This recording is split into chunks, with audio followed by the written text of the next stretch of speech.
right, so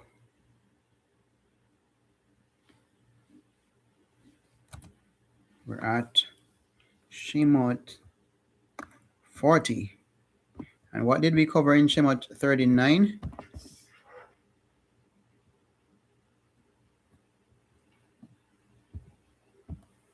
That was going through the details more on the garments. Tabernacle. Yes, the garments, right? All right. The garments. So every garment was completed, every vessel was finished, and Benei Yisrael brought the whole Mishkan and everything in it to Moshe. Every thread, every stone, every piece of gold, and it was done exactly as the Creator commanded. And Moshe blessed to them. Now in chapter 40, Shemot Exodus chapter 40, Moshe finally steps into his role as the one who assembles the house.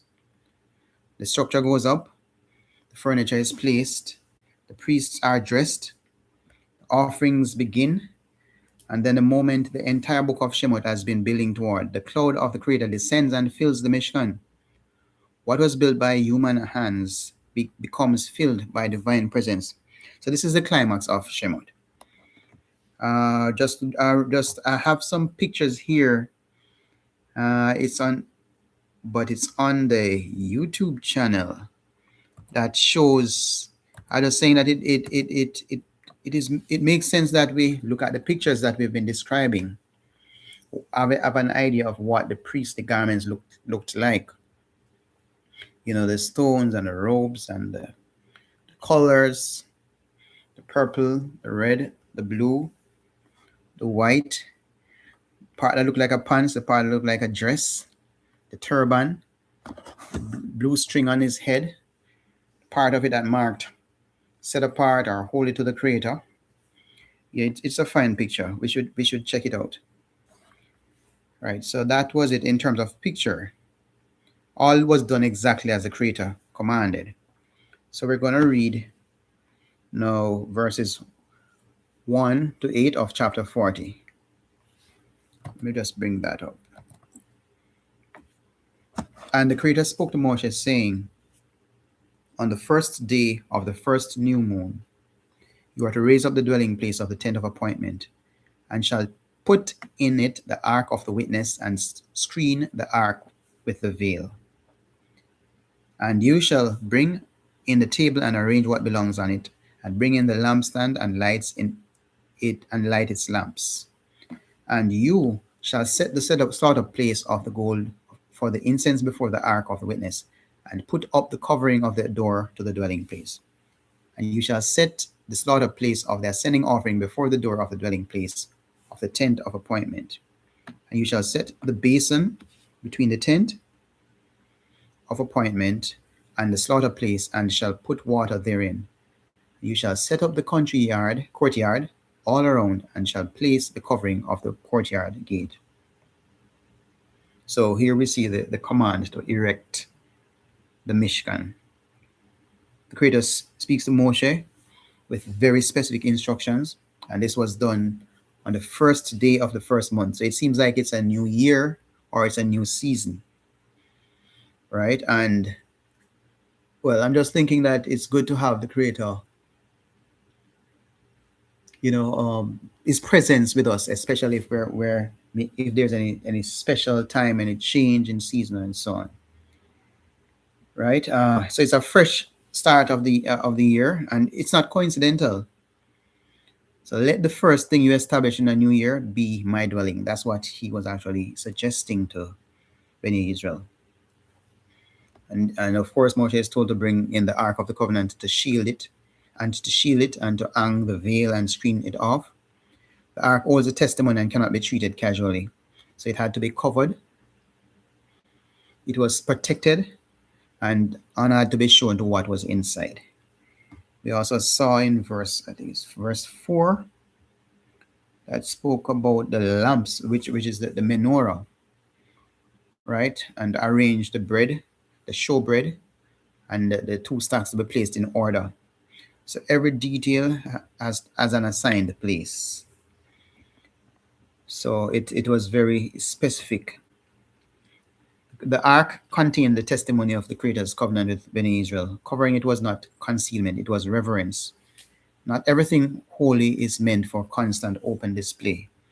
Some things must be guarded, protected, and approached carefully. So that's why the ark was covered. We'll read on from 16, no, from verse 8. I think we had stopped at verse 8. So we're going to read from verses 8 through to 16. Verse 9, that is. And shall take the anointing oil and anoint the dwelling place and all that is in it, and shall set it and all its utensils apart, and it shall be set apart. And you shall anoint the slaughter place of the ascending offerings and all its utensils, and set the slaughter place apart, and the slaughter place shall be most set apart. Verse 11. And you shall anoint the basin and its stand and set it apart, and you shall bring Aharon and his sons to the door of the tent of appointment and wash them with water. And you shall put the set apart garment on Aharon and anoint him and set him apart to serve as priest to me. And you shall bring his sons and put along shirts on them, and shall anoint them as you anointed their father, and they shall serve as priests to me, and their anointing shall be for them an everlasting priesthood throughout their generations.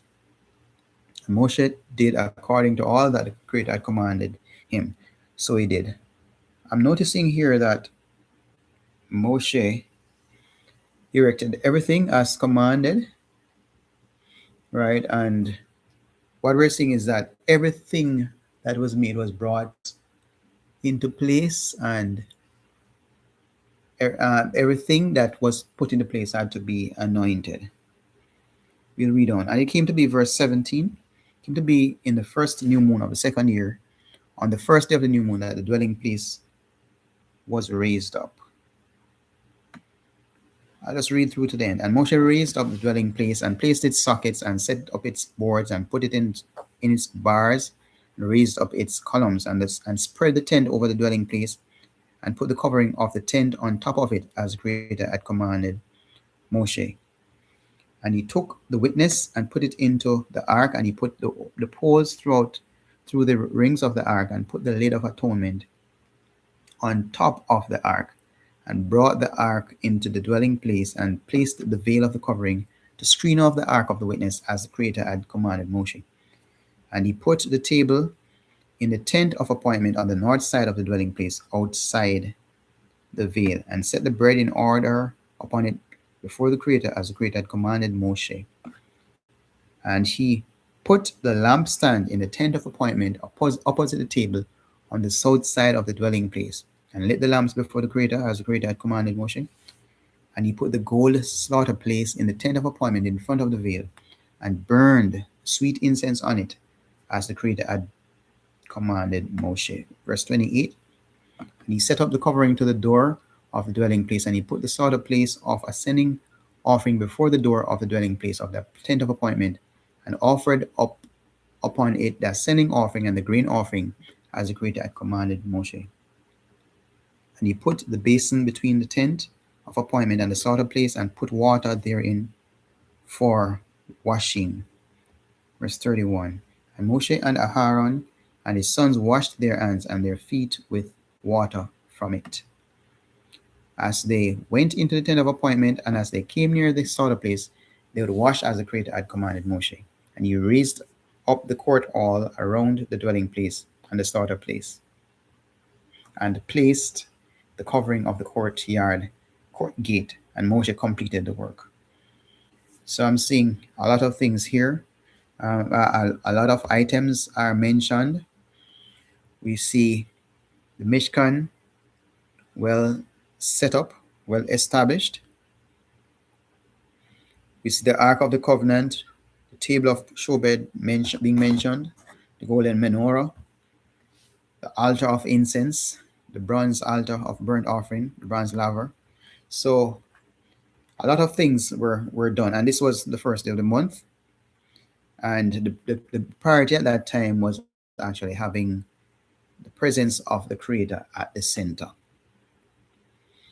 right? So we see everything arranged in order, and we saw Moshe in full obedience, right? So we won't have the presence of the Creator with us if we're not obedient.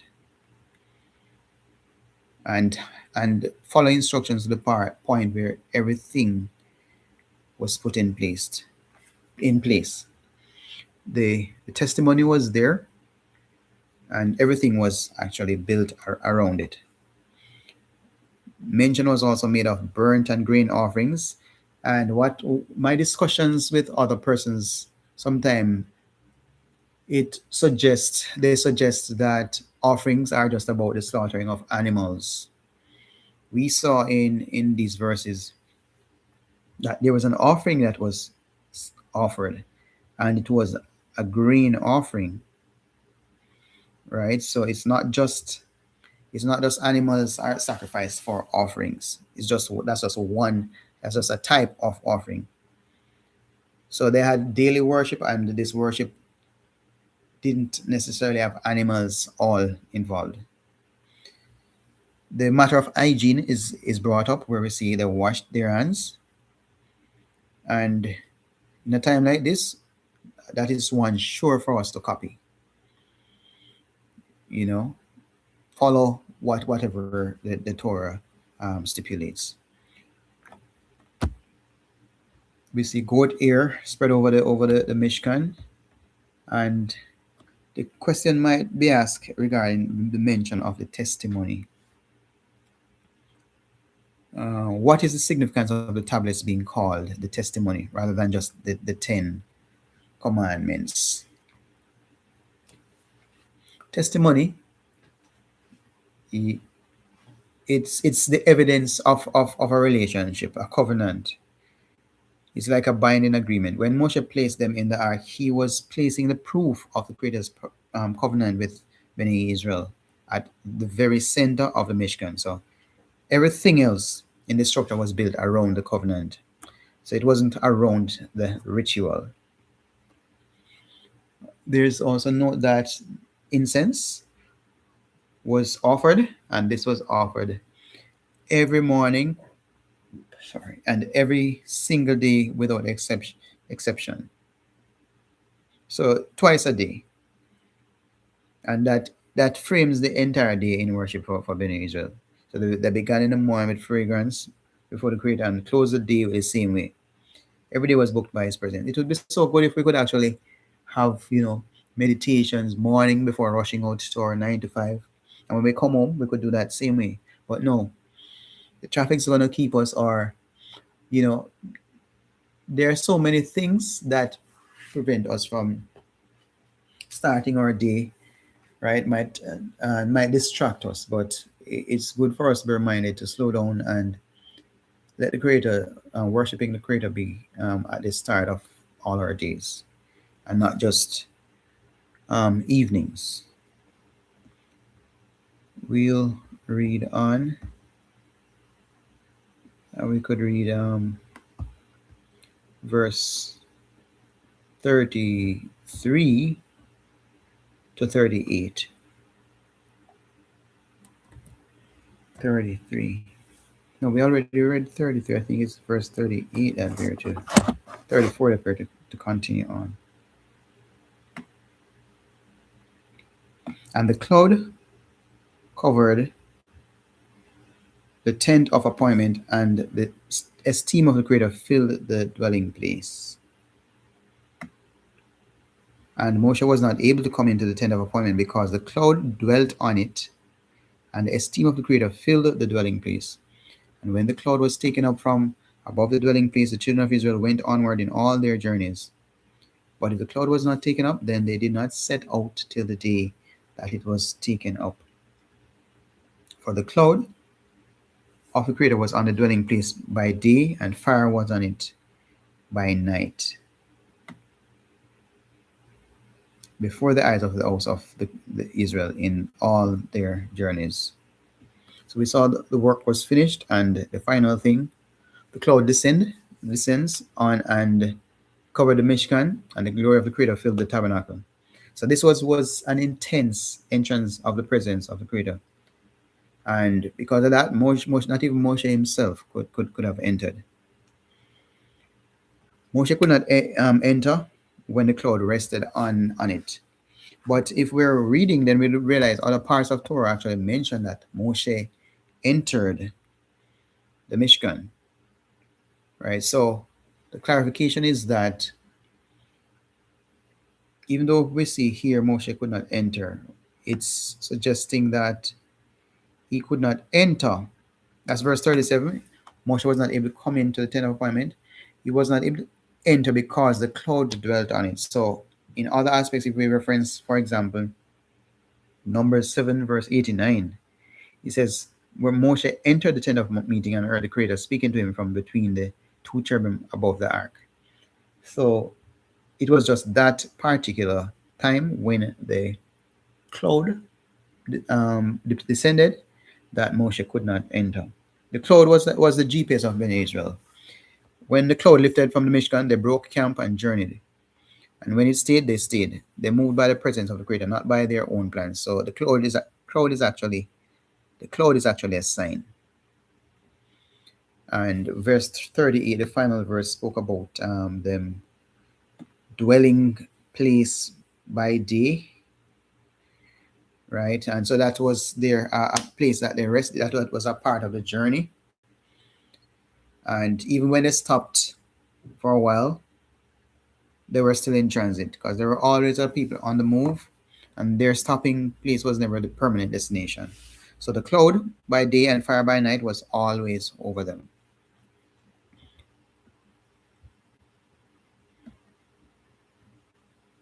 So they moved only when the cloud lifted. So it's admirable that they didn't move according to what their will was. They did not move by logic or by schedule or what they preferred. They moved by the presence of the Creator. When the Creator moved, they moved. When He rested, they rested. So that's a picture of what it looks like to truly follow the Creator, not ahead of Him, not behind Him, but in step with His movement. All right, so we are at the end of the chapter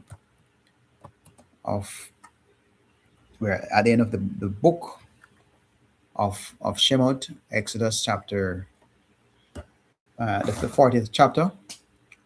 And if we were to glean anything from it, one is that begin our new season by erecting space for the Creator. And we must at all times try to keep the covenant at the center of our lives. Also, when we're moving, we move with His presence. We move when His presence moves, and we rest when His presence rests. Sometimes we do not know, whether He's with us or not, but the way to know is when we're obeying Him. If we're living in disobedience to His commands, then that's a sure given that Creator is not with us.